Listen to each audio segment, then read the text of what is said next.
លោកថាធ្វើនៅលៀងលោកថាប្រកាសនៅកងក្រៃស្បៃជីវរភាពពេញលក្ខណៈបាទជាអង្គកថានទានរបស់អស់លោកនេះភាពបានដូចជាស្បង់អ៊ីត្រីជីវរផ្កាប្រាក់ភាពបានដូចនឹងធ្លាក់ពីអាយ៉ាសួរនៅភាលីទៅសត្វអណ្ដែតទៅសត្វអណ្ដែតនៅលើវិហារមកបង្កទុកក្នុងបឋមសាលាដើម្បីនឹងកសាងវត្តអារាមលោកដូចឆ្លហើយយកខ្ញុំជាគណៈកម្មការចាទាំងឡាយសូមអ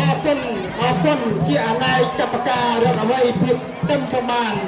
ដោយសារតែអស់លោកអ្នកសាធុសពរោះមានសទ្ធាចេះថាសបាយទឹកកង់យ៉ាងអស្ចារ្យបាទសូមយើងតែកថានេះដើម្បី